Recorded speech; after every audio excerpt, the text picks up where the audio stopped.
Oh, he's frozen. Am I frozen? He's still frozen. Oh, there he is. How's the weather in Ohio? It is hot. Yeah, I've gone from heat to air conditioning and I'm back on heat for an hour at least. I'm cold.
I don't know if it made it. Oh, it looks like maybe she's walking in. Hi. Hey, so sorry to be late, you guys. You know, this is my coworker Anna. Hi, everybody. We're here for fun. Yes. Awesome. Oh, Vic's already moved, so Oh, great. Okay.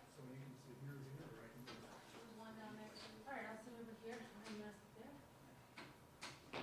I'm so happy you made it. I've been trying to contact you, but I couldn't find your contact information because I lost your card. Oh, that's okay.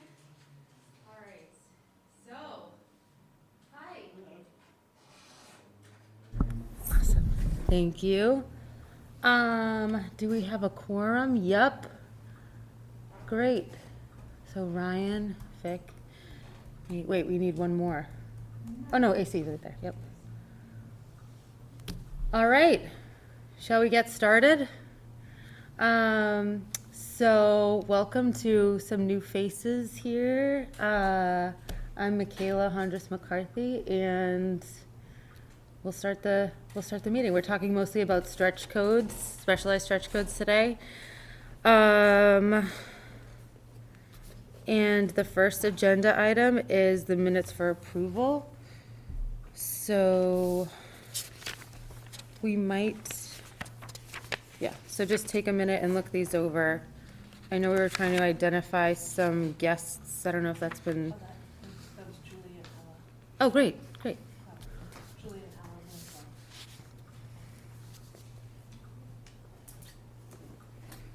Ella. All right, so I think we're just looking for a motion to approve the minutes.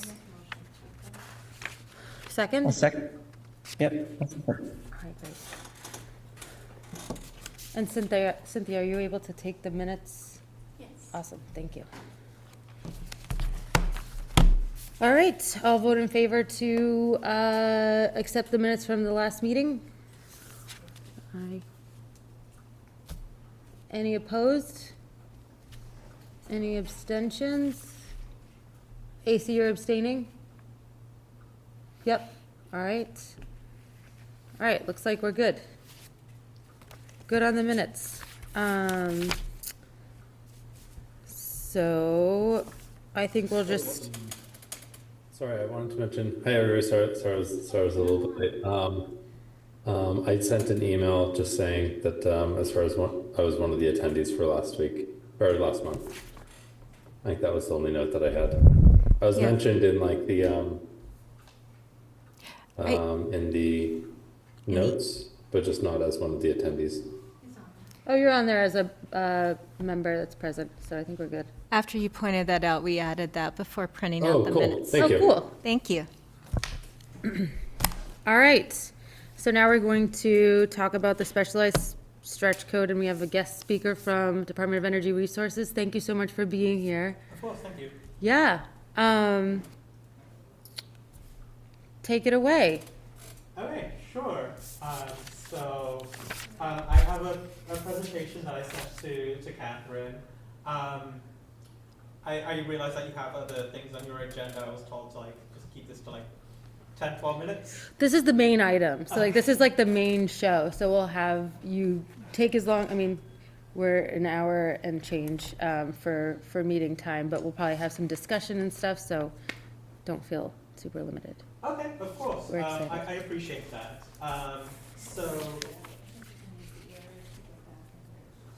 Yeah, perfect. All right. So thank you, everyone, and thank you to the people joining online. My name is Dil Patel.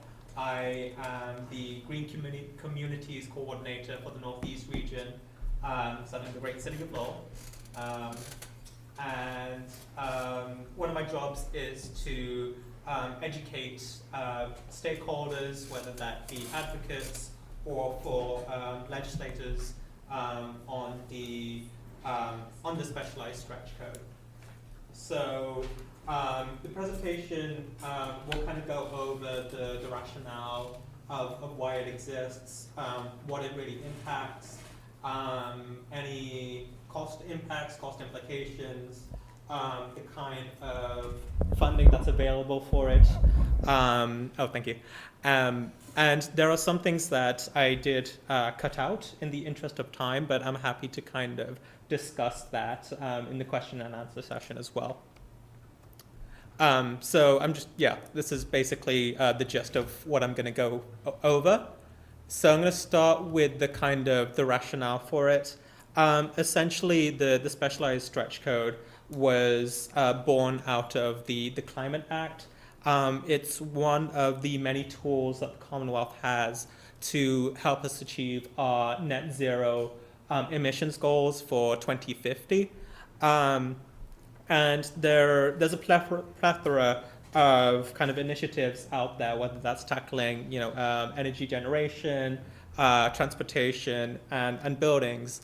And so the specialized stretch code kind of falls into the building bucket.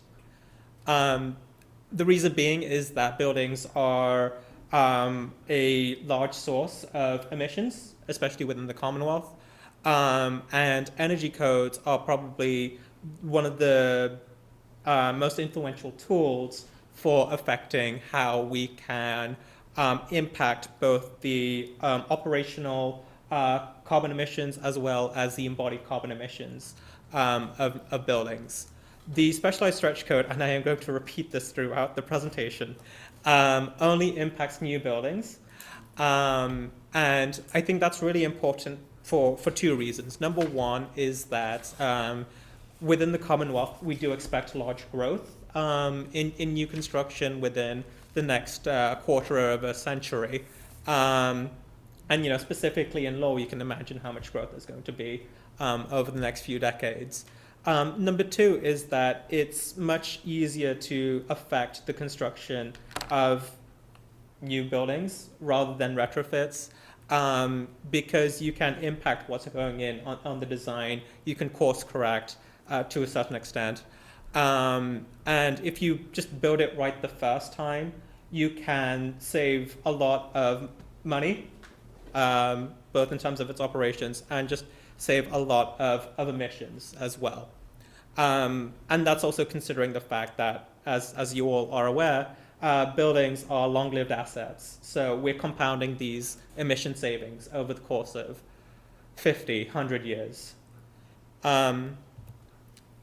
So where the kind of specialized stretch code kind of sits, there's three codes in the state of Massachusetts.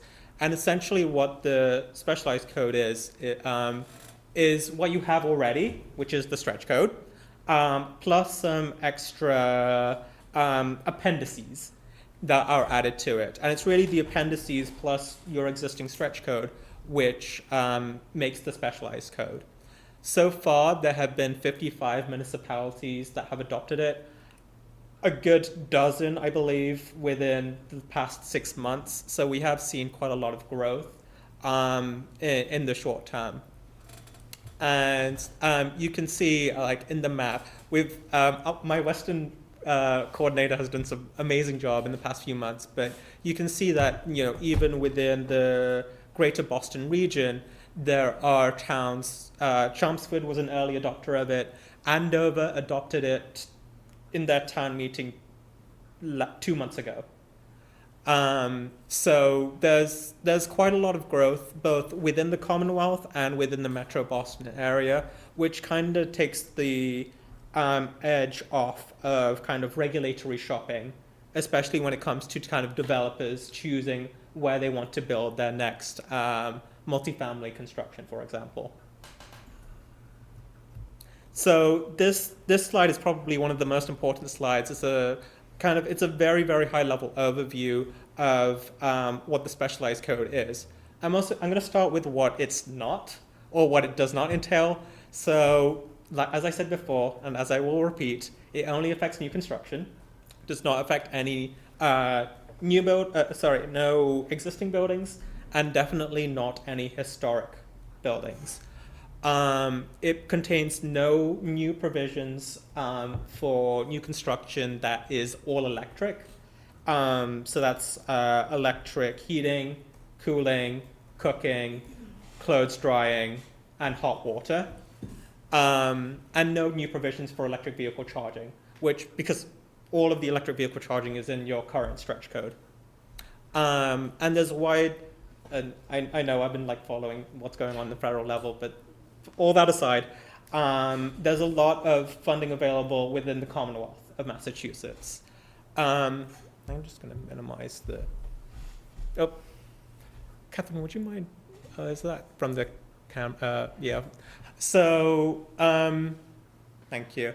So, what it does include is for multifamily buildings, for buildings greater than 12,000 square feet, it requires an exemplary performance of energy efficiency, what's known as passive house, which I will get to in the following slides. For any kind of construction, whether that's single family, commercial, and for some multifamily residences, and to an extent multifamily residences, there is still the choice to build with fossil fuels for any of the applications that I mentioned before. All it does is it requires pre-wiring for future electrification and solar, on-site solar, just to offset those emissions. I'm going to go a little bit into the pre-wiring because I think that's an important thing. We wanted to include pre-wiring as a consumer protection measure because we recognize that maybe 10 years down the line, 15, 20, whatever, someone in a new construction building, even if they're the first occupant of it, will not live there forever. And so it's, I think it's important to give people choice for future occupants to make it easier to electrify, 10 or 15 years down the line. And it's so much easier and cheaper to do that if you already have a dedicated outlet in your building than to hire an electrician post facto to do that for you. And, this is, you can take this as like an economic argument. This is really addressing a market failure in the construction industry. There we go. All right, so I'm going to go more into the details of what it means for small residential, so single family upwards towards duplexes and triplexes, etc. There we go. So this is a pathway. This is a summary pathway of what I just mentioned before. So for any single family or small residential development, if you're building all electric, then it's no different to what you're doing already. If you're building with any fossil fuel cooking or hot water or HVAC appliance or clothes drying, then those appliances would just have to be electrification ready. And then you'd have to have on-site solar where feasible. And for small homes, that's about 4 kilowatts. And considering, Lowell's housing stock, I don't expect there to be a lot of new construction larger than 4,000 square feet. It's so you basically, that's the 4 kilowatt minimum that you're at. And even then, that's only if there's enough roof size and if it's unshaded for most of the day. All right, Cormac, I can answer your question now and then I can move on. Or do we want to wait until the end? Cool, thanks. Yeah, I was just really great presentation so far. I was just wondering, do you know if the 4 kilowatts does sort of like fully offset the use of natural gas, for instance, for heating and cooling in the home, or is it that it's partially offsetting it? In most cases, it will more than offset the emissions. For several reasons. You might have like an all-electric heat pump doing your heating and cooling, but you really want to have a gas stove. And so your gas consumption would be very, very low over the course of the year. So your 4 kilowatt array would offset those carbon emissions. even if you had like a gas furnace or boiler and your gas consumption would be much higher, I would also expect it to be, in terms of carbon emissions, lower than the solar offset because your house is just extremely airtight and energy efficient because of what's already mandated under the current code. Sure. Cool. Thank you. Appreciate that. Yeah. If I could just add to that for 1 second, just to Cormac's question. Hey Yeah. Cormac, Andy Kolar, local architect, and I am a certified passive house consultant. I got that certification last year. For what it's worth, when I went through that training, 4 kilowatts is typically Okay. what 1 and 2 family residential was being recommended for looking for on-site solar generation. So anytime I'm designing a project, I'm usually estimating approximately how many solar panels can fit on that and running some simple calculations of what is the target amount that we'll actually produce. And ideally, we're almost always hitting 4 kilowatts, except on the smallest of things. We did a detached accessory dwelling unit in Westford, very, very small footprint, and we still got 3.5 kilowatts out of it, even with it being that small to begin with. So that is a good Cool. number. Yeah, well, it's just 4 kilowatts is a pretty small array. Like we have a small house here, and we fit around 6 kilowatts on it. Wish we could fit more, but so yeah, that was just sort of the reason I was asking. So I assume it's a minimum of 4 kilowatts. It's a minimum of 4 kilowatts, yes. Oh, thanks. Yeah. And so kind of what are the cost implications for the specialized? We ran these kind of hypothetical calculations purely based on models and not empirical data because we don't have that yet. But you can see that like really the cost impact of like building all electric under specialized would be 0 because there are no additional regulations under the specialized. What you do see are some substantial costs under the fossil fuel scenario because you do have that pre-wiring and solar commitment in the majority of cases. And again, this is probably what I would call a median scenario because you can have a lot of variance going on. If you just have a gas stove, then you just need to pre-wire for that. So that's going to be a lot less. The solar costs, and I've had this discussion a little bit with Catherine, likely go up this year with the onset of tariffs, and we'll find out in the next 2 weeks about the tax credit. Having said that, I think that would just increase the payback of that from like 7 years to maybe like 10 or 12. You're still getting like a good amount of savings back from that solar on your electric bill anyway. So even if the costs were higher, that's more of just extending your ROI rather than having a sunk cost. And I do see the numbers in the chat. I'll get to them at the end of the presentation.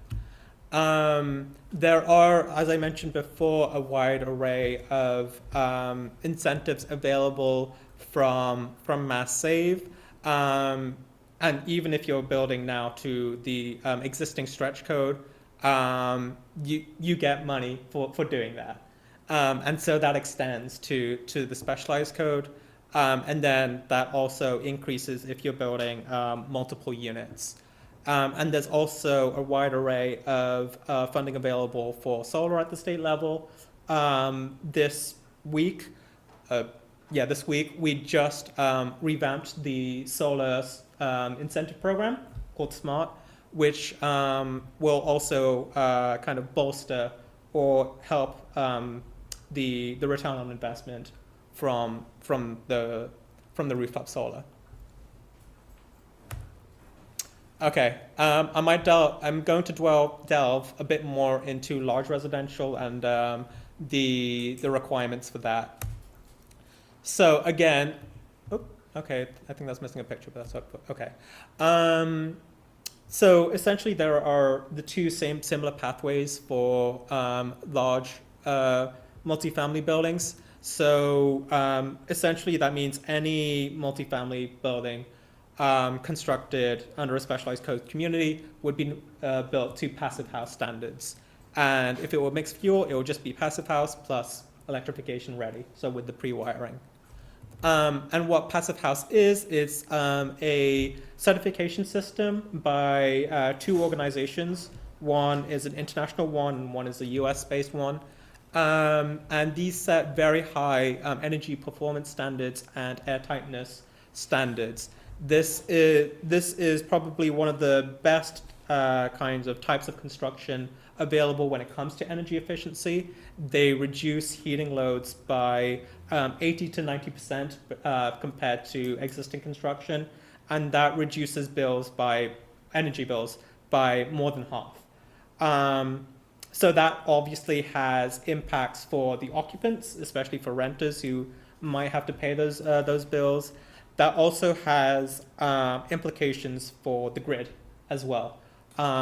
It essentially saves ratepayers money because with lower loads and with lower peak demand, building to these kinds of standards results in much lower distribution, lower the distribution grid needing to be built out. Is there anything else I wanted to mention? Oh, and there's one passive house that I know has been built in Lowell, which is 555 Merrimack Street, and then one under construction, I believe. Both of them are affordable housing units. Yes. The Lowell Housing Authority just finished a 42-unit. I think that's 555 Merrimack Street. Well, that's CBA. That's CBA. Yeah, no, Lowell So, and then there's 737 Broadway, which might be the other one. That could be. But That's 52 if units. they did those without compulsion, they were not required. Exactly, because you're not required to yet. Exactly. But it kind of just goes to show that there are, there's funding available for, community development organizations to build to passive house standards and set those aside for affordable housing or for unhoused people.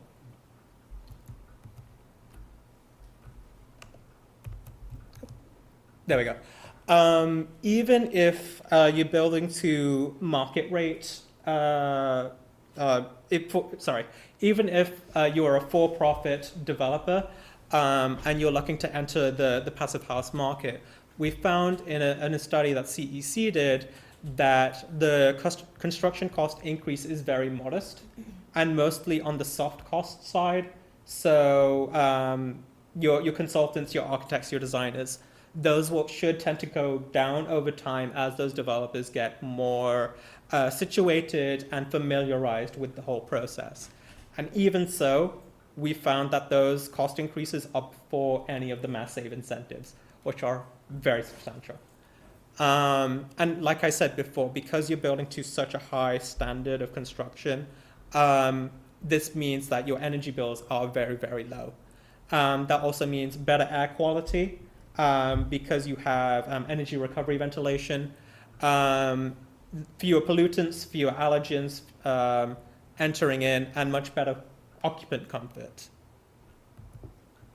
And as I said before, it's a great kind of integration with affordable housing. We're seeing this graph is actually outdated. It's actually much from what my code specialist told me. It's actually a lot higher now. But so we're seeing a lot of interest in the passive house incentive program.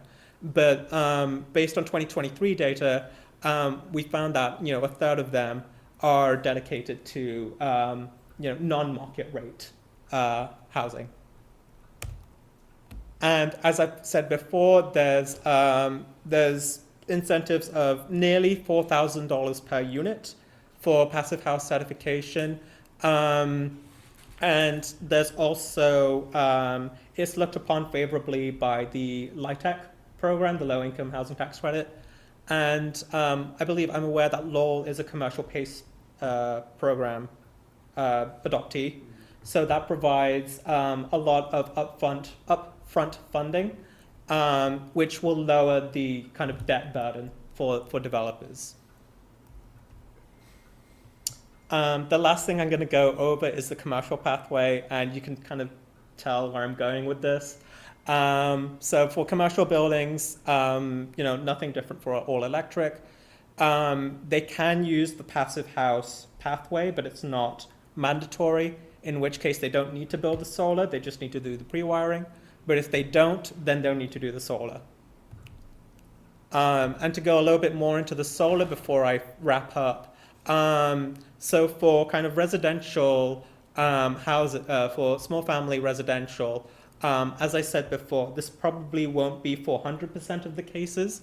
The roof zone has to be large enough, and it has to be sunny enough, essentially. And it has to be kind of obstruction free for most parts, which means that any trees that are in the vicinity don't need to be cut down. If you have a tree there, then you likely don't need to put on the solar. And there are different requirements for kind of different modalities of construction, but we tend to be a lot more lenient when it comes to commercial. And especially if you have a specialized commercial applications. And I think that's it. I can go more into kind of ADUs, a bit more into the cost studies, and I can also go a bit more into our grant program that we have for communities that adopt the specialized code and do a few other things. But I'm just happy to also take questions. Yeah. Quick question. Thank you so much for all that information. For those of you who don't know me, thank you. For those of you who don't know me, my name is William Lefebvre. I am an environmental scientist in the energy team at Weston and Sampson Engineers and a new Sustainability Council member. I was curious because a lot of my clients wonder with this, where we run a structural analysis on some of their buildings for solar. What is the DOER doing about grant programs to also help with roofing replacements and structural enhancements to buildings that cannot support solar? So that's a good question. We've recently received funding support for the Solar for All program. We do have a dedicated staff person on board. I cannot say right now whether the Solar for All program provides funding for roof repairs. I can follow up on that, and I can get back to the council or to Catherine. Of course, that's not related to the Upland Specialized Stretch Code because it's not new construction. No, Correct. That would be correct. just retrofit. Yeah. Okay, I think AC, you have a question? Yeah, I had kind of several questions in a row, so I'm starting to feel a little bit like the devil's advocate, but I think this particular audience, we're all familiar somewhat with the strategies you have, and why this would be a good idea, but I have practical questions as far as Lowell in general. Is considering 54 to 56% of Lowell are renters. First of all, what percentage of Lowell is new construction, multifamily new construction? What is the strategy to reach the developers that you've discussed earlier? Your strategy to develop to them. What is your strategy reaching out to existing landlords as far as getting them to adopt anything with retrofits? Like, are you moving in any direction towards retrofits becoming to the forefront of your strategy? Also, what is your strategy for getting renters on board, since they can vote and they can maybe help entice the landlords who want to do the correct retrofits? So that's kind of where I'm sitting right now. And you mentioned grants for ADUs. As far as I know, because I'm trying to now, I looked at getting some grants for ADUs, and Lowell doesn't have anything of any kind of grants. So I'd like to hear about that a little bit more as well. Okay, yeah, Was- sure. Yeah, so AC, I know that we don't have any grants for ADUs because we don't really have an unlimited amount of budget for grants and different things like that outside of what we had already dedicated for ARPA funding, and that had to be dedicated before the end of last calendar year. In terms of percentage renters and multifamily and different things like that, I don't have statistics on exactly what has gone up in terms of new construction for new houses or for multifamily. But I do know, though, that in Lowell, most of our housing units are already built. We just are a very dense city. We have a lot of older housing stock. And so I think in terms of looking at the broad emission pictures, those are the kinds of things that we've spent our time trying to address. I know everybody, I think, here is familiar with the fact that we have a dedicated full-time energy advocate in Lowell. Victor Vargas is the one who has been reaching out to, individuals, to landlords, to low income, to moderate income kinds of people. I don't know, maybe Dylan, has the DPU finally ruled on the different cuts through the 3-year plan for Mass Save yet, or is that still ongoing? So the 3-year plan, I believe, has not been approved yet. Yeah. I think the funding cuts are mostly on the gas rebates for heat pumps. Okay.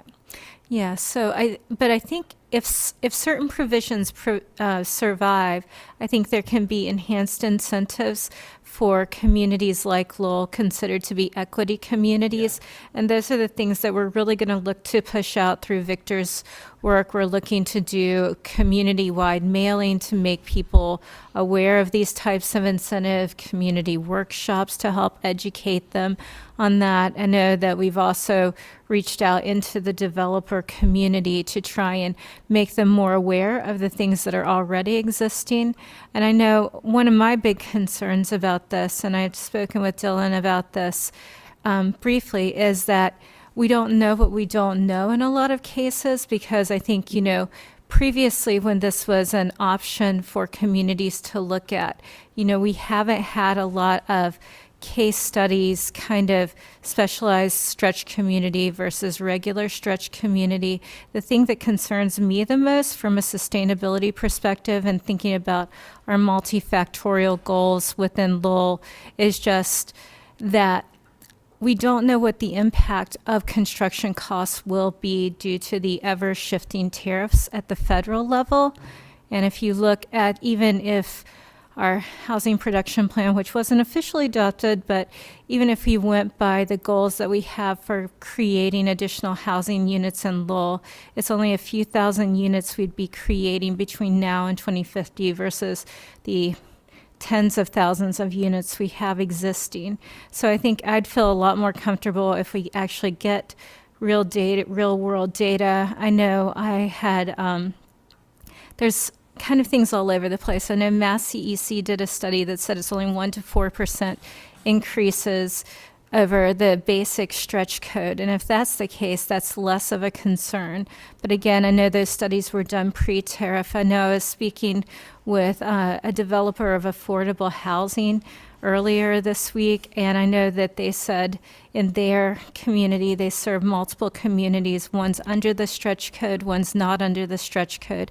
And they said there's a $70,000 per unit difference on those, which again, if you're looking to have a lot of units, that can be a pretty significant cost for developers. And I think the bigger concern I have is, especially if you're looking at development of affordable housing, how that can really impact the ability of people to have home ownership within that community and really developing that kind of thing. So those are my biggest concerns from those, and I'm trying to see if I got all of your questions. I think some of that data I don't have on hand, but those were some of the concerns that, as a sustainability director, I'm still kind of struggling with. Yeah. Can I just add to that before I would say, like, regardless of, the unfortunate thing is, regardless of whether Lowell adopts the specialized code or not, is that housing costs are going to go up anyway. So even if yeah, the multifamily that is apartments that are being built in Lowell in the next 5 years are to be built to just the regular stretch code, those would be impacted by lumber, steel, appliances. We're really talking about whatever is the increment needed for the passive house, which is mostly insulation for the most part. If I could add also, you know, this is a confusing thing when you start doing cost comparisons. And most of we have already adopted in Lowell the new stretch code, which requires HERS 42 for any new gas construction.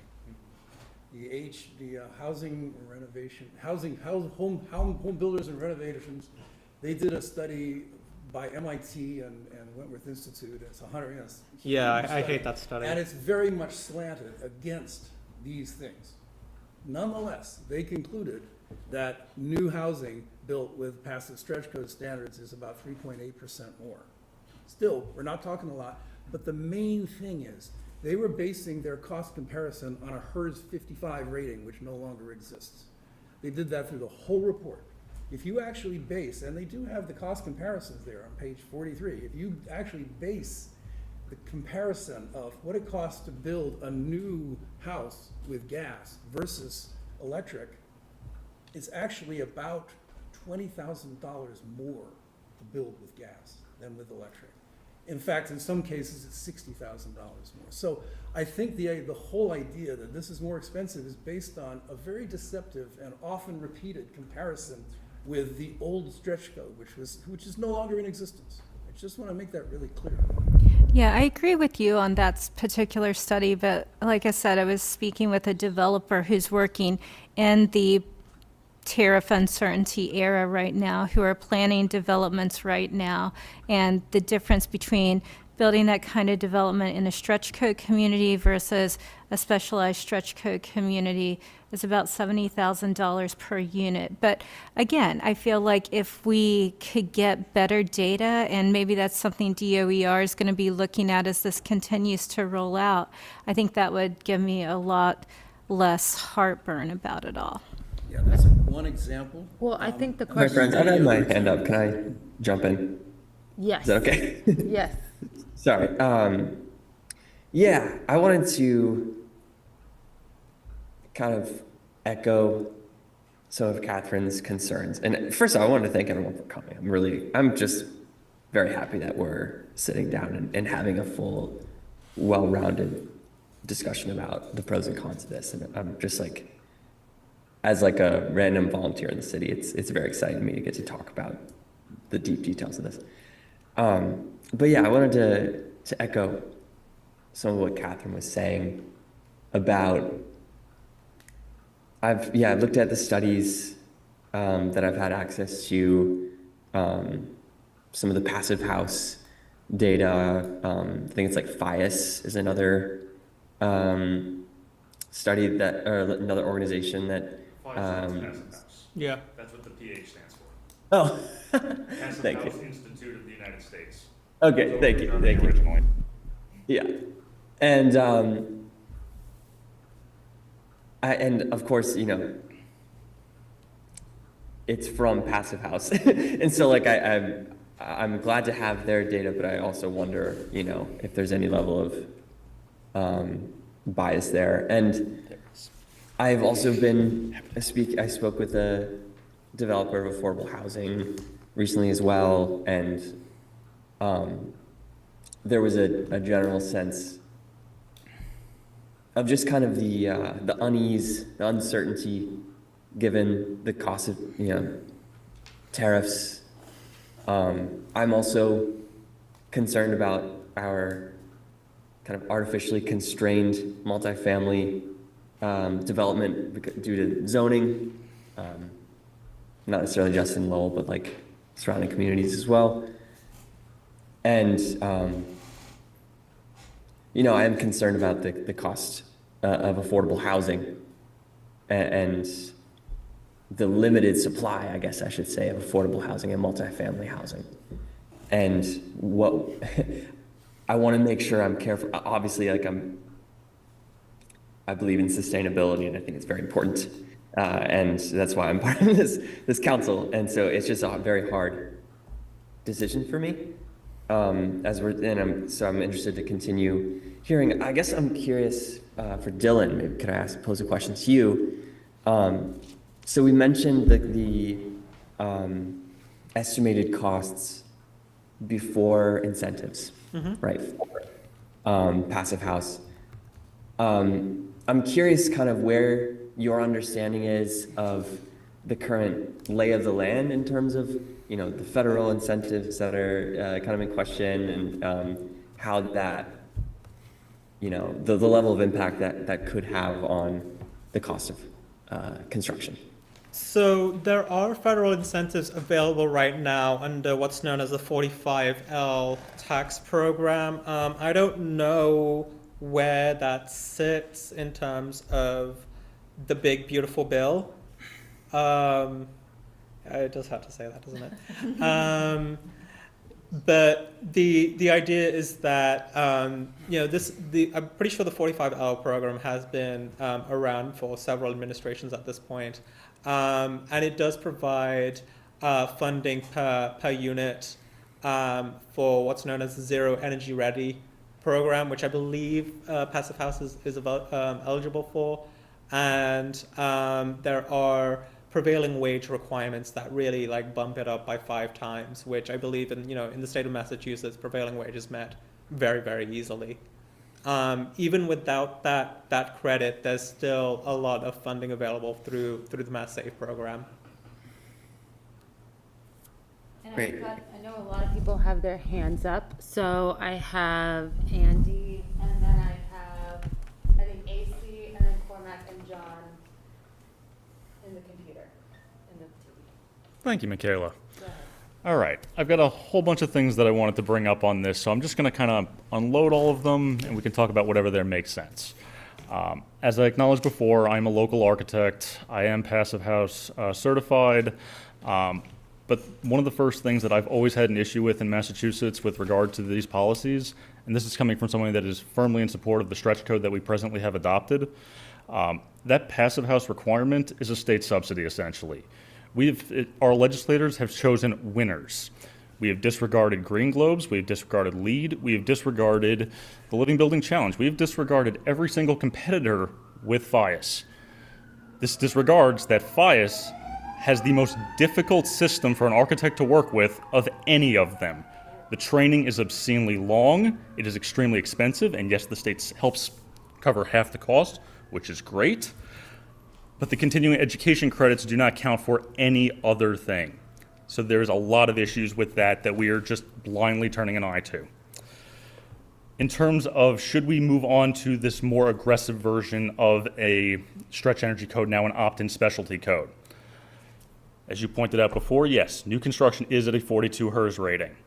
But what wasn't mentioned at that point, when you look at new or existing construction and other things, as of February, for the first time since I believe it's 2011 we first adopted that stretch code, we've scaled back the requirements in the stretch code because market has that policy has outpaced market conditions.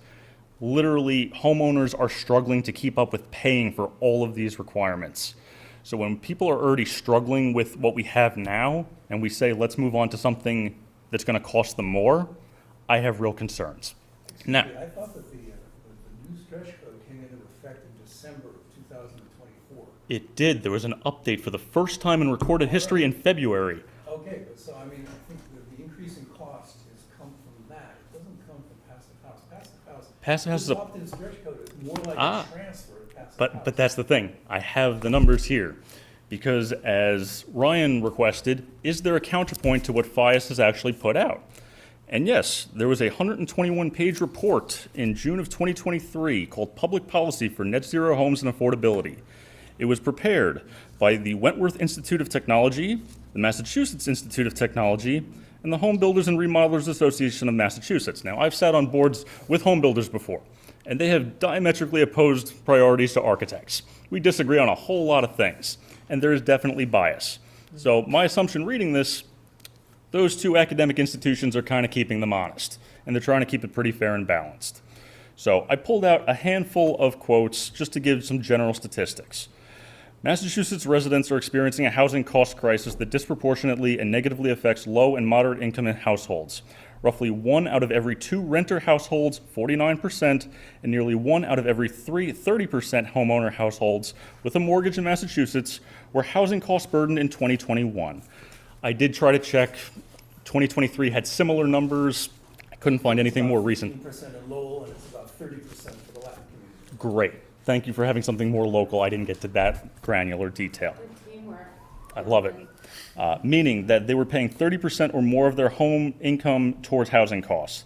Today, it's more expensive to build energy-efficient homes than it is to build conventional homes. Increased construction costs lead to increases in home prices and decreases in housing production. Dylan, to your point, you were talking about what is the average cost for the median home.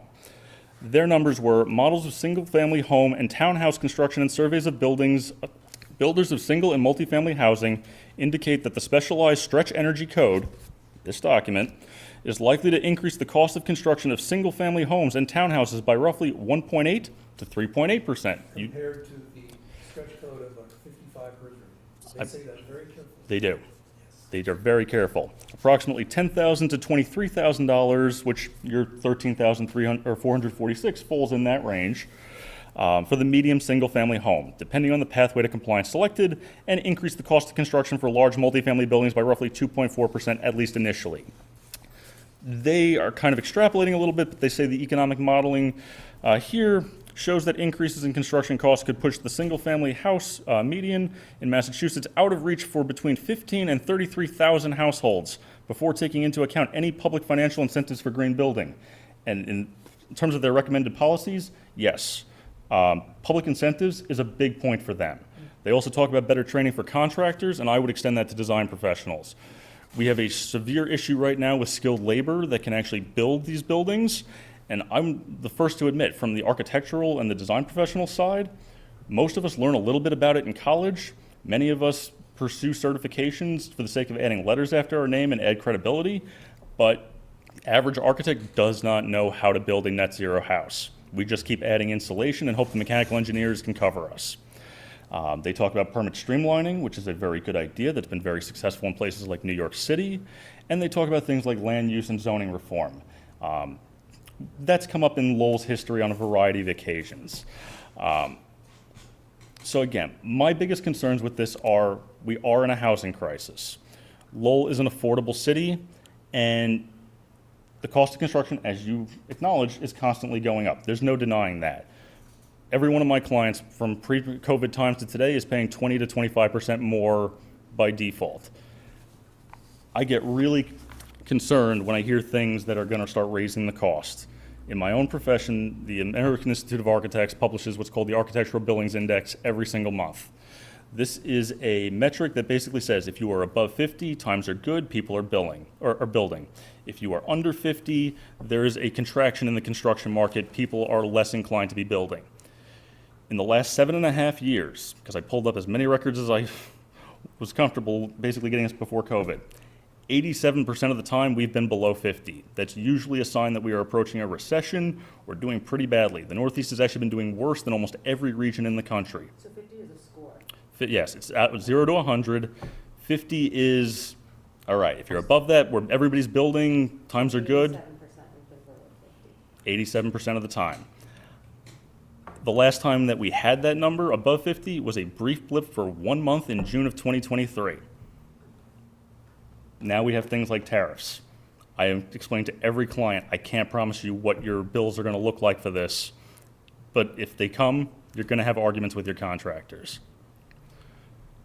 Again, I like the idea of good green policy. It is a good thing. It is important to plan for our future, and we have to acknowledge that that current stretch code that we have is a good document. It goes a long way to making us a better place to be. As a symbolic gesture is the only way I see this as being viable. Catherine acknowledged that we don't have a lot of brand new housing going up in Lowell. Most of my projects, admittedly, are additions, renovations. If I do 2 new houses a year, that's probably about right, because most people just want to build on what they have. But I am concerned about the people that do want to go this route. You're basically hanging out a sign that says, find another town. think that, I'm sorry, I I just just have wanna to get- respond to his facts. Okay. Sure. all right. On page, I think as you said, Mhm. all of my clients are facing higher costs. Sure. That includes people who are not building a passive house. Very important to realize. That's that true. Everybody is in this. Everyone's paying more, sure. Okay, so we're not singling out the opt-in specialized stretch code, number one. Number two. I've had page one client 42. in 10 years ask for a passive house quality house that does not actually get the certification because they don't want to pay a third party for it. All right, Let me finish. Go ahead. Page 42 of the report that you're Mhm. talking about is an actual comparison to how much more a house costs with the stretch code, Mhm. not the opt-in stretch code compared to the HERS 55 rating, which is where you're getting your numbers. It specifically said it was this Please code. understand, Look at the report. It does not. Look at the it- report. it does They're not more actually know what the expensive now. specialized You are code not is. reading it correctly. Again, the report literally said the opt-in specialty code, specialized stretch energy code. Yes, it did, and it was comparing it to a HERS 55 rating. How can you say that that's like crying over spilt milk?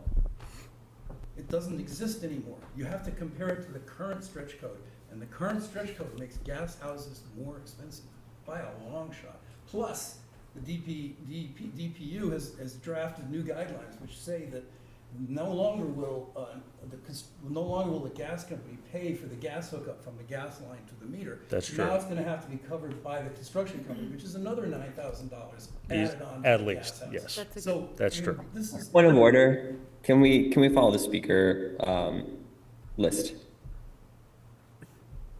yeah. All right. Thanks, Ryan. So, good Sure. interchange. So next up, I believe we had AC. And then we have Cormac, and then we have John, and did I miss anybody else? All right.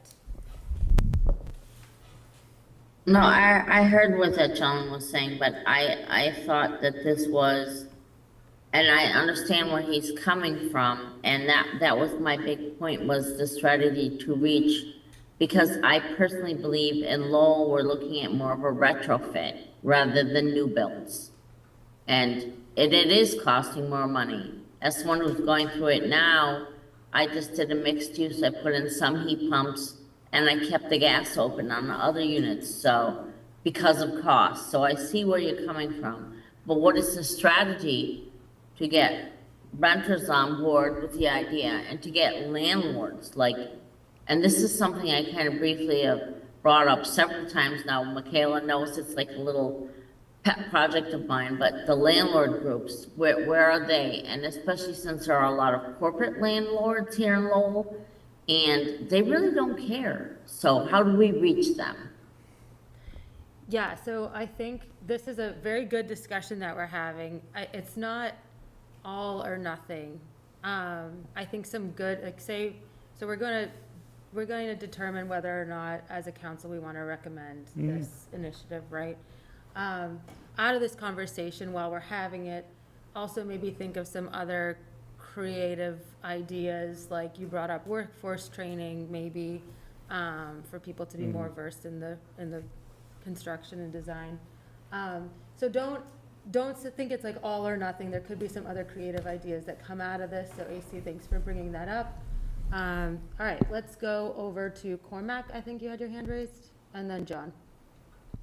Yeah, hey, thanks everybody. Yeah, I think that metric that, or a data point that may be helpful for the purpose of trying to reduce the confusion would be on how much of that 1 to 4% is soft costs versus like material costs. I have one example. Sure. So this is from the study which is in Cambridge. So the base cost, I think, per unit was. Let me just take a look at this. So the base cost, the base hard cost was just a tad under 30 million. Which comes to about 300,000 per unit. The soft cost for that was 6.4 million. Sorry, I'm just taking a look at the The increment was 500,000, with a total incremental cost of 1.4%. Yeah. Sorry, I'm just trying to get a look at what the soft cost increment was. The soft cost increment was 142,000. So 142,000 over 6.4 million. That's all for new build? That was for a new build construction, yeah. So the So- soft cost of that was a 2% increase. Okay, so the material was 1.4 or something. Well, overall it was 1.4. So here's the thing: the soft cost increase was higher, and the hard cost increase was lower. So that averages out to 1.4. Sure, yeah. I guess that's like to a degree a little bit of like a tricky example, just because the total cost of the building was so expensive. Yeah, and they're weighted differently. Yeah. Yeah, exactly. But yeah, it was just in relation to, the $70,000 per unit figure that was thrown out there. Is that we may see that, the first sort of deployments of these passive multifamily homes are higher because the architects and the contractors are learning how to use these new types of building practices. Whereas if you're just looking at the cost of insulation, the heat recovery systems and the heat pumps, I'd have a hard time seeing $70,000 poured into that per unit. Is sort of the So, example. I mean, yeah. knows a big one too, but yeah. Yeah, you're definitely correct that, in the beginning, the soft costs will be quite high because there's going to be a lot of like learning to be done. The reason why passive house is a requirement and makes sense for multifamily is that the building envelope it's comparatively easier to build a high performing building envelope over a large surface area and divide that over the number of units than it is to do for a single family building. Yeah. Yeah, because there's just a lot. There's less economies of extreme. scale. Yep. Yeah. Absolutely. Yeah. Cool. Thank you. I have a question. Hi. I actually just have a quick question. So, just straight, is the specialized stretch code less expensive than the stretch code, or more expensive? So it's more expensive because there's comparisons of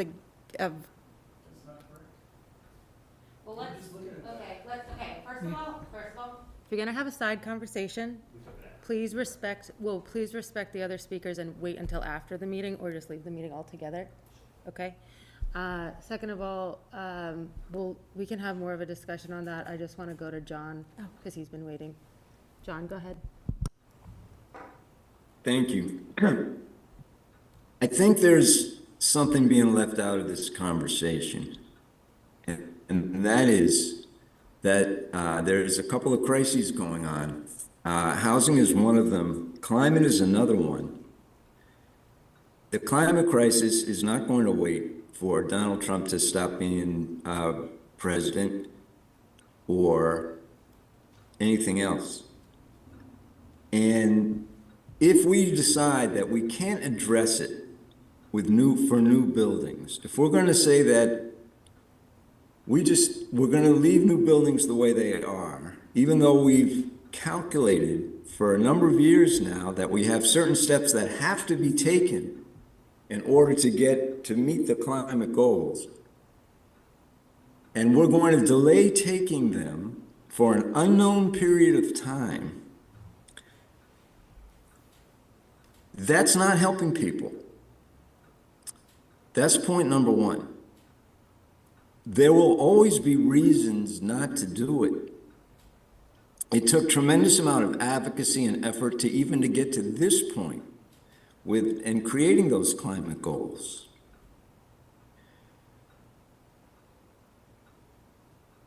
Point number two, certainly true, and I appreciate Catherine's point that most of the buildings are already built. And we really should work hard, as the city has done, and advocates have done to do the retrofitting. But we should not add to that problem. That's the thing that I don't understand. We can't add to that problem. There is development going on here. We hear it talked about at every city council meeting. And so we're telling those occupants of those new homes, if we don't implement the specialized code, we're telling the occupants of those new homes that down the road, they're gonna have to pay a lot more and retrofit them. I wish I didn't have to do that. And now these folks are gonna have to do that.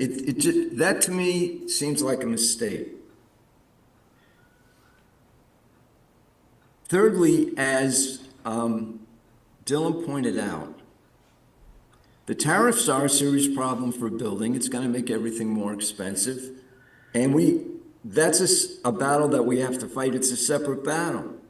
But it's not, there's no evidence that I've heard or seen that it's going to make Passive House or any other building with respect to the specialized code, it's not going to change that increment. That increment's going to be there either way. We expect the increment to go down as people have more experience, as Cormac pointed out. So the tariffs are going to be a disincentive to developers, but it's not going to really make a difference whether it's the specialized code or not. That increment isn't going to change. The federal incentives are going to disappear. That's pretty clear. But the calculations that show that the state incentives are enough to cover the increments, with the exception of the sort of outlier figures that we sometimes hear anecdotally that Cormac was just discussing. Where do they come from? Or what are the components of them? But the studies that have been done show that it's 2 to 3%, and the subsidies cover that. So the current political and economic environment is enough to make anybody panic. I panic on a regular basis, but I don't think we need to give up or slow down the struggle to address the climate crisis because of them. We're already 5 or 10 years late, and that's not anybody's fault in this room. That's just the way it is. The other point that we haven't been talking about is that there are a lot of benefits to the people who live in buildings constructed with this new construction. Their energy costs dramatically decreased. There's no dispute about that. That is a benefit, especially to those who are in affordable housing. So, by not taking the action, because we're in volatile times, we're depriving people of those benefits going forward as well. Or if they want to achieve them, they'll have to pay more by doing retrofitting.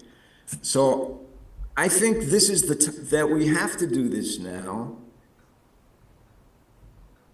and that more and more there are 55 towns that have already done it. It's going to increase. It's the policy of the state to try to increase it. And a progressive city might want to get in front of that rather than be the last one in.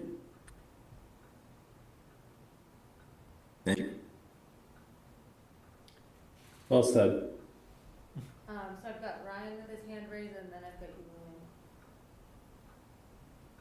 Go ahead, Ryan. Yeah, I want to thank you, John, for giving that framing. And I do think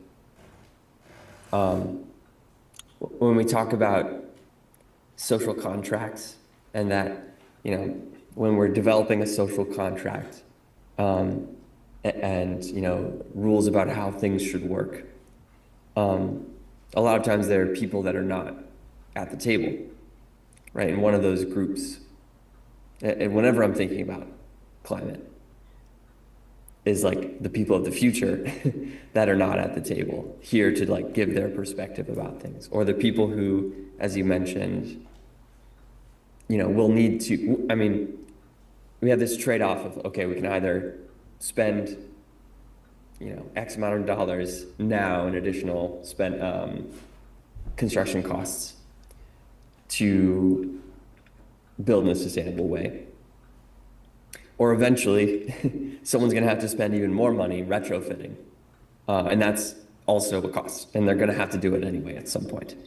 And that's even likely higher costs down the road. And so, you know, we don't have those people from the future here at the table to tell us that. I think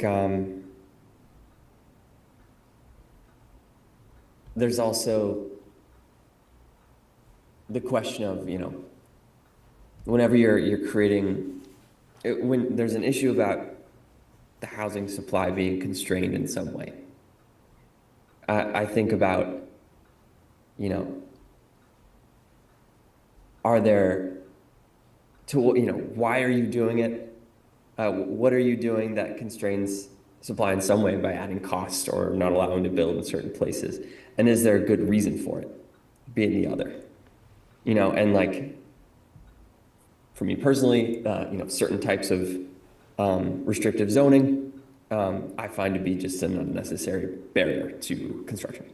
I don't know that it, you know, in certain areas, it does not provide a benefit to do that to the whole of setting.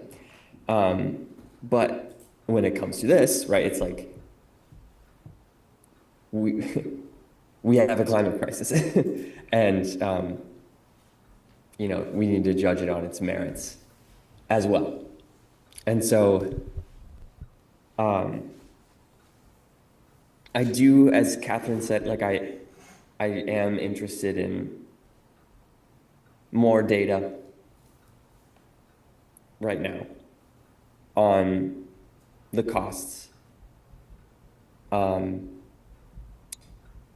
And as a separate point, I do, just as like an aside, I do think the council would, I would, as a member of the council, like to also look into retrofit and how we, you know, advocate for more funding. And John, you said, you know, doing both.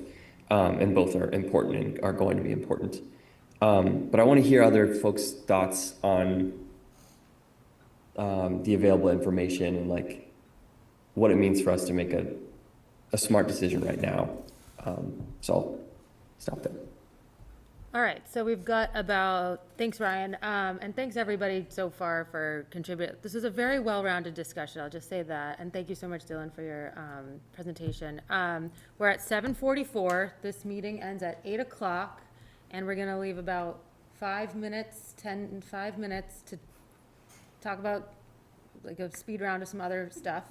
But William, you're next, and Vic, you haven't even spoken yet. So we'll go to William and then Vic and then go for it. Let's just do So it. I'll keep this very brief. I agree with everyone's concerns at the table, but I also have to side with the fact that, yes, we are in a climate emergency. We also are a city of renters where most of the people in the city are unable, like myself, to make large-scale adjustments to the building envelope of my apartment. We're also a city that is relatively low income compared to the rest of the state. And, you know, in comparison to other cities I'm seeing on, you know, the screen right now, Wayland, Natick, Needham, you know, apart from Worcester and other places, these are places where naturally building energy efficiency is just going to go up because these people can afford it, they understand it, and they're going to understand the fact that it's cheaper for them in the long run. I think it would be a disservice to the citizens of Lowell to not focus on enhanced stretch codes for new buildings, but we also do need to take into considerations the retrofits. And I'd be curious, and I'll leave it at this, to see high-level paybacks of new buildings that are with these new stretch codes compared to without them. Okay. I think that would be really favorable to see over a 10, 20, 30-year period. maybe in alignment with the climate goals of 2030, 40, and 50. If one was built right now, I think that'd be very helpful for the council to look into that, and I'll move it over to you. I just want to remind the council that our function and purpose is to advocate for green design, construction, and development practices in the city of Lowell that will increase the sustainability and reduce the environmental impacts of building and other development activity. By working with the Sustainability Division to support programs that target carbon emissions, building materials and techniques, energy efficient, air quality, site and building design. And that is in our, description of what we are. As far as I know, the city's on target to meet their sustainability goals.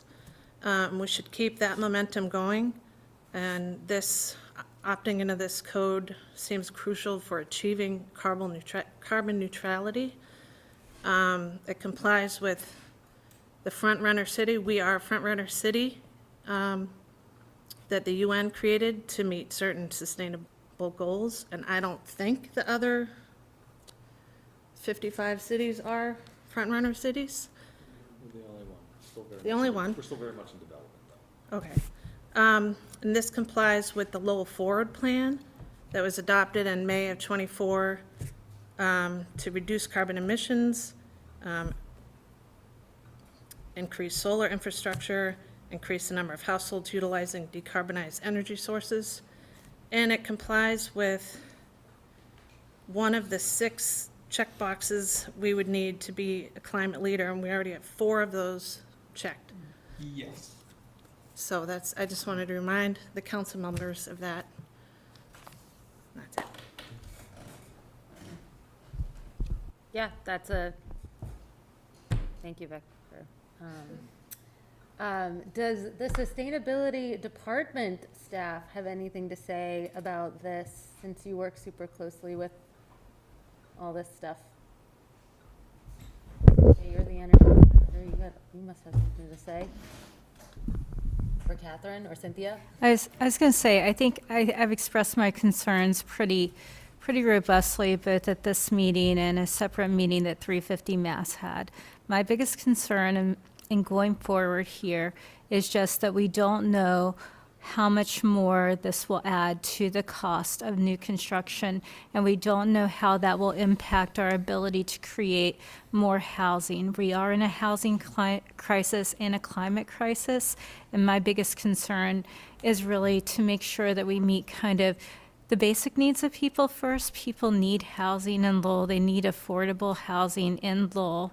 And I know that a lot of the things, all of the studies that I've seen have been created when there were different kinds of incentives that were available that are no longer available. There were no tariffs to deal with.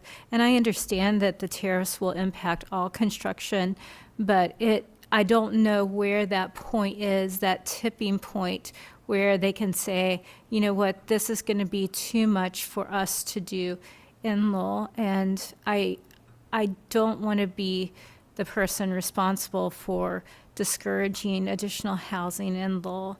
I think from an emissions standpoint, I mean, the majority of our emissions in Lowell, 60% of our emissions in Lowell come from our buildings. We have tens of thousands of housing units already.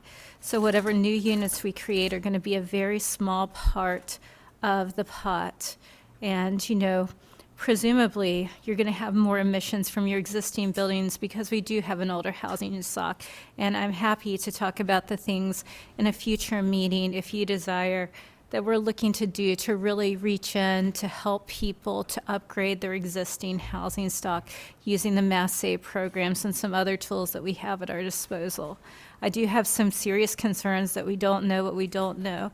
We don't know what the cost comparison is between the standard stretch code and the specialized stretch code in June of 2025 and going forward. And so those are my biggest concerns about adopting that at this time. I have a quick question, and then we'll go to Cormac, and then we'll, if someone wants to do a motion for any of this at any time, you can.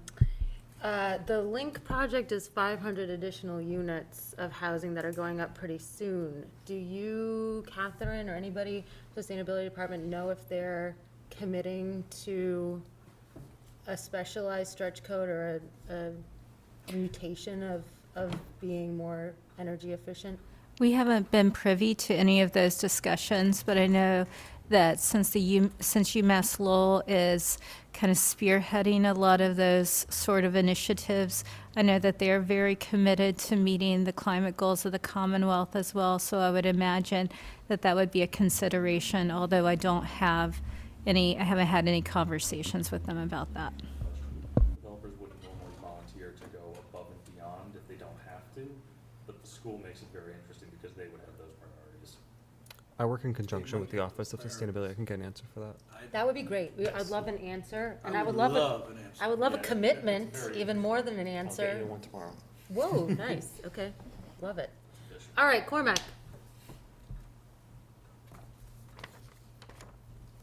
You might be on mute. Thanks, sorry. Yeah, this will be quick. I was just kind of quickly running the numbers. I don't know if somebody has something better than this, but it would be helpful if like people have like information on developers building with passive standards, if they would ultimately be able to increase their bottom line of profitability by increasing the rent incrementally because of this, because of the fact that the ongoing monthly costs are lower, but that also it would likely be shared with the renters paying less on their monthly utility bills. And just kind of rough numbers, if the monthly utilities for a tenant is around $200, if it drops significantly because of the passive house aspect of it, that offset would, it would be both benefiting the landlords as well as the renters. So I don't know if any information like that is available. That may also, because the goal is we want to bring in developers to continue developing housing, but there's this other side of it that we're concerned of unaffordable housing, and so the question is, does this help address both sides of those concerns, or is there a scenario where it does? So. Oh, well, I mean, I would say that a lot of the, thank you. I mean, a lot of the, there is a database on the Passive House MA.org that kind of lists where the projects are enrolled in the state. It doesn't give like financial information, but what it does tell you is like how many, what the number of units are, whether they are income restricted. And in the two cases in Lowell, they're both income restricted developments. Cool. Thank you. Okay, that was a great discussion. I'm gonna move on unless someone else objects. Okay, we have 7 minutes. Ryan, unless there's anything new with the motions to write letters of support of those two House and Senate bills, can we table those for the next meeting? I think that's a good idea, yeah. Beautiful. Sustainability Division updates. You're up. All right, I'll be brief. First of all, I just want to apologize for making this my first meeting all year. We have been very busy implementing and watching over our grant programs. We got, I think it was I forget what the number is now. I think it's like $21.6 million worth of grants last year. And the biggest one being, of course, the Renew America Schools grant. I know there's a lot of uncertainty about federal funding right now, but that, as far as we know, while it's still being litigated, we still will have access to that money. We're getting ready to initiate ASHRAE Level 2 energy audits across our 23 buildings. We're also doing multiple other projects through our friends at The Department of Energy Resources, we're doing weatherization at a number of our facilities. We should be finishing those up fairly soon. We have a couple other grants that are going on and several grants that we've applied for and are waiting to hear about. So we are continuing to try and bring all kinds of solutions to the residents of Lowell. We have received a grant to fund our energy advocate for another 3 years. As I mentioned earlier, we're looking to really look at the renter landlord kind of thing and do targeted outreach around those sort of things. We're working with our partners at the utility on those kinds of things.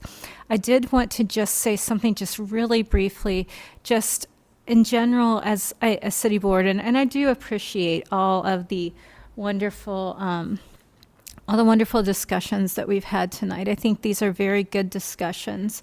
I'm very glad that we've had them. I think the thing as a reminder, there's kind of the city board aspect, being a member of a city board versus being a member of the general public in Lowell. And just as a city board, if you haven't decided as a council to move forward on a specific item, and have voted a certain spokesperson, you shouldn't be identifying yourselves as board members when you speak in public or things like that. And also just until, whatever you decide to do as a council and the recommendations that you make, again, through the sustainability channel, we would channel those through the appropriate city government departments to make sure that the priorities that you have are also priorities that align with the higher administration. So I just wanted to just put a plug in there and just be cautious and kind of how you represent yourselves and how you represent the city. But we are still moving forward with lots of different energy efficiency projects. We also have 4 new solar projects that are completely installed. We're looking to get them fully energized and interconnected, hopefully within the next quarter. And that would be at the high school, the Robinson Middle School, the McAuliffe Elementary School, and the Wang Middle School. We're still stuck in group study for a number of our solar projects, but we do have a lot of other things in the queue that we're looking at doing through there. But since we are at 7:57 right now, I think that's probably the brief update I'll give, and I'll answer any questions people have. Solar party. When are we doing the unveiling? Well, So we exciting. have to get them all energized first.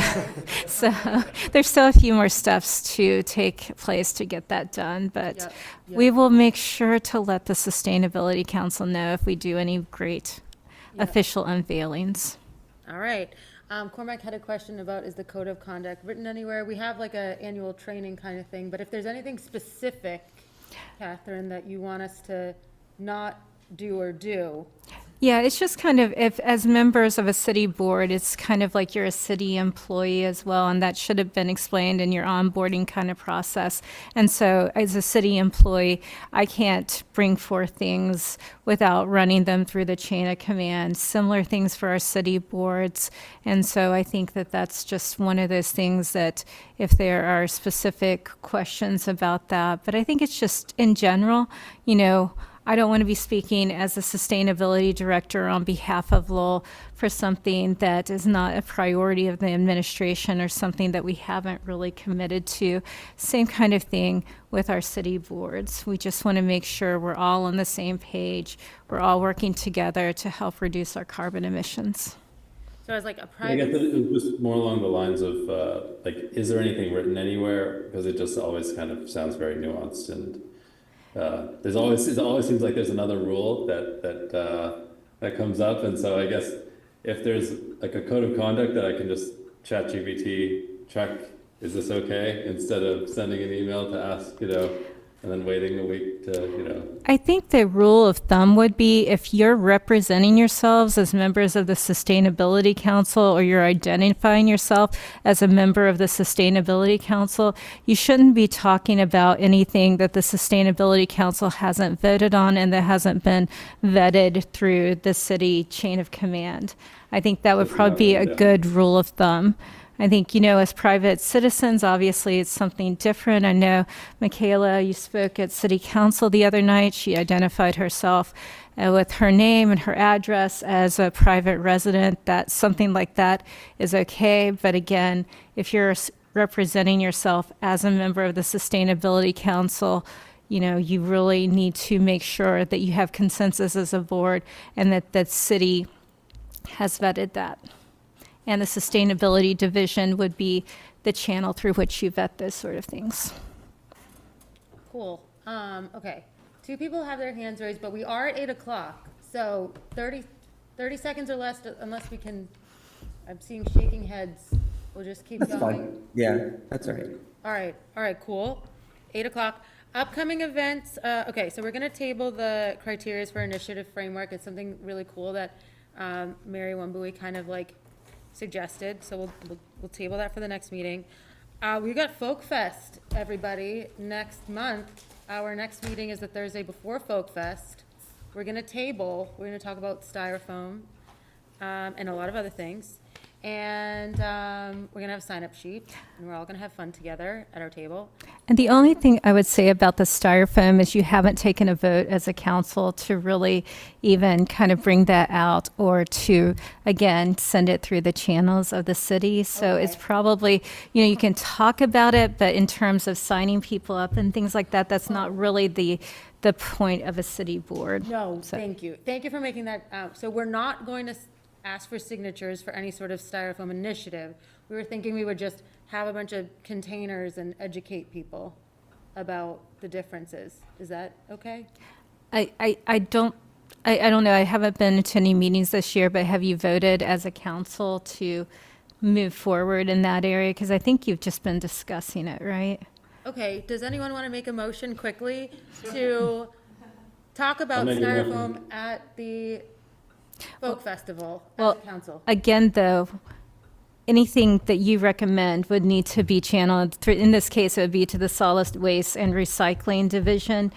The Sustainability Division would send it to them because there may be some things that you're not aware of that they're already doing or that would be in conflict with what they're doing. Fair, this is fair.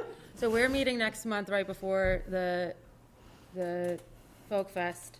We'll do it then. We're gonna do it in the meantime. And then we're gonna vote, but we're gonna do the proper channels in the Thank you. meantime. Okay. And then ideas for next agenda items, you're always free to suggest them on our quorum and agenda tracker Google Doc. I have an idea, we should talk about data centers. I just attended a conference. You did? Yes. Beautiful. I just learned a bunch about them. But we'll put them on our agenda and quorum tracker, and so we'll come ready with ideas for the next meeting right before Folk Fest in July. Does anyone else have anything to share? People with their Really hands up? quickly, yeah, really quickly, that was my question was for the Folk Fest. I'll have it ready. My neighbor and I have been doing a bunch of work. She's done a ton of research on these chokeweeds and the problems they're causing as far as entering the waste stream. So I'm wondering if we came up with this sort of pamphlet. I'll present it at next month's meeting and maybe we can get a vote. If we can we put it on the table at the Folk Fest? That's it. Cool. We can maybe run it through the proper channels before we vote on it, just to get an okay. I'll try to get it ready as soon as possible. Beautiful. We want to be rule following. We want to follow the rules. Ryan, you got your hand raised? Yeah. Regarding the styrofoam, I wanted to ask so we voted a while back to write and send a letter to the city. And we have a letter that we have written. Can we add it to the next meeting to officially vote to send it to within the Sustainability Council to be forwarded to the proper channels? I thought that was tabled, was it not tabled? I think we wanted to collect more data, right? We wanted to like get more feedback, I believe. Yeah, and I think we did, I mean, we did vote to do that.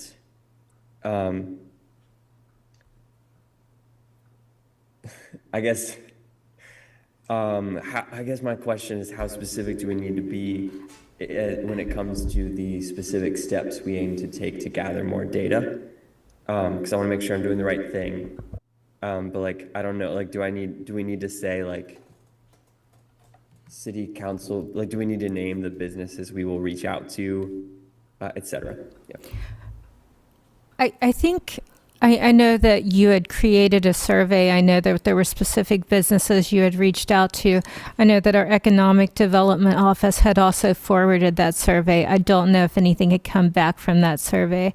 If it's helpful to the council as you discuss at the next meeting, if that's something that you want to vote to do to kind of resend it out to businesses, or if you want to actually have a vote on whether to send it through the sustainability division, through the other offices of the city, I think that's kind of up to you, but I think that's something you can discuss at your next meeting.